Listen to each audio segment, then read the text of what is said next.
Welcome back to my YouTube channel. My name is Desliana, Executive MBA student of IPMI International Business School.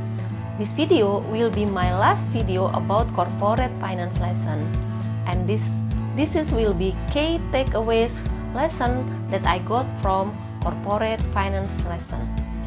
Goals of this course is to develop the manager's problem-solving skill in finance from the point of view internal management and investor. This is the correlation between corporation, investor, and government in financial management.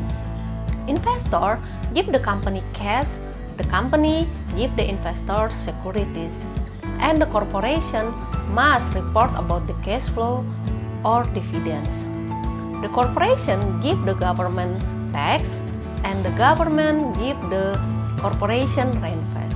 In financial management, we will talk mostly about numbers. Yes, numbers or figures are important, but the story and people behind the numbers are equally important too.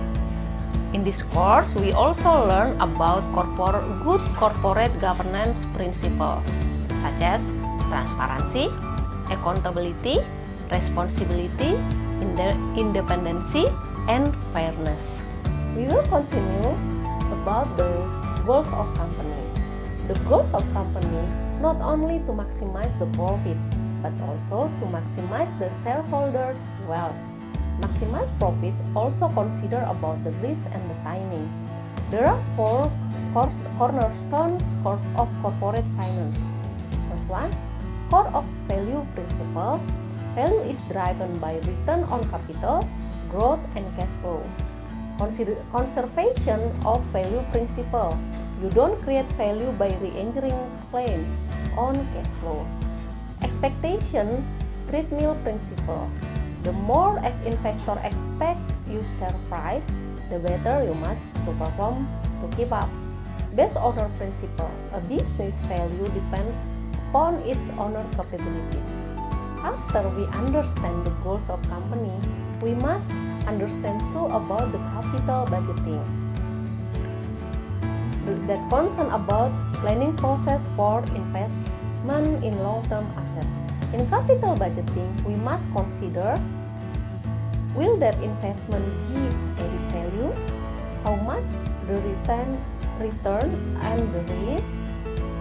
So, that process will influence our decision-making process to accept or reject a long-term investment proposal. Goals of capital budgeting: to estimate expected future cash flow, to evaluate the project based on capital budgeting evaluation criteria, and the last one, decide whether or which project is good or bad to our company. After we understand about the capital budgeting, the next we must concern is how to analyze company health based on the financial ratio analysis. So, it will be influence our decision making about investment. What is the purposes? External stakeholders use it to understand the overall health of an organization, well as to evaluate financial performance and business value. Internal use it as a monitoring tool for managing the finance. There are 5 indicators that we can use to analyze financial statement: profitability, liquidity, activity, leverage, and market ratio. If we choose the active investing, we must consider about 3 factors: fundamental analysis, technical analysis, and market or investor sentiment. In fundamental analysis, we must consider about domestic and global economy, industry analysis, and company analysis. If you are a fundamental analyst, you will first conduct a qualitative analysis like the company's quality of management, corporate governance standards, quality of earnings, competitive position. Then, based on this, you will project the future earnings. In technical analysis, we must consider about price trends, chart patterns, volume and momentum indicators, moving average, and support and resistance level. If you are a technical analyst, you will study the historic price charts of stock. You will look for patterns that help you ascertain its real value. Some of important patterns used for technical analysis are double top, double bottom, head, shoulders, and candle. To strengthen our decision making in investment, capital structure, we must consider factors that determine optimal capital structures are interest coverage ratio or EBIT interest. The interest coverage ratio measures how many times a company can cover its current interest payment with its earning. It can be used to measure the margin of safety of a company to pay the interest on its debt. Higher ICR means companies can have better opportunity to get more debt with less risky compared to company who have lower ICR. Second, tax rate. Tax rate makes debt cheaper as interest paid to debt security holders. Subtract from income before calculating tax, whereas company have to pay on tax dividend paid to shareholders. So high-end tax rate means prefer debt, whereas a low tax rate we can prefer quality in capital structure.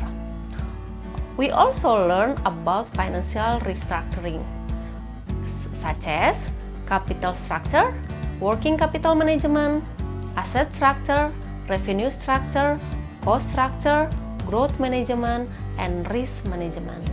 Okay, I will continue about the dividend policy. A dividend is a distribution profits by a company to its shareholders. When a company earns a profit, it is able to pay a proportion of profits as a dividend to shareholders. This is the dilemma. Should the company use return earnings for financing profitable capital investment? If we return earnings for profitability investment, dividend yield will be zero, but stock price will increase, resulting in higher capital gain. Should the firm use return earnings for paying dividend to stockholders? If we pay dividends, stockholders receive an immediate cash reward for investing, but the capital gain will decrease since the cash is not invested in the firm. So this is the reason why we must pay dividend to our shareholders. First one, tax from the point of view investor, signaling indicators, and monitoring argument or reduce agent problem. To closing my video, I will conclude three most interesting parts, and it will be very useful part of finance course are: first one, investment simulation in interim 1 and 2. So now I can understand how to analyze stocks, not just fundamental but technical and market investor sentiment too. 2. Pension plan simulation, because it will be very useful from now to prepare my retirement. Third, LBO or buyout leverage is interesting part too for me. The strategy acquisition of another company using a significant amount of borrowed money to meet the cost acquisition, in which the asset of the company being acquired are often used as a collateral for the loans, along with the asset of the acquiring company. Since the debt has a lower cost of capital than equity, the return on equity increase as the amount of borrowed money does until the perfect capital structure is reached. As the result, the debt effectively serves as a lower increased return on investment, and this is interesting case for me. And the last one, sharing from the guest speaker Pak Hendrik Menafi, because he's sharing very related to my daily office life. Okay guys, thank you for watching and thank you for your like and supporting for my all of video in my YouTube channel about the corporate finance. See you next time and bye bye.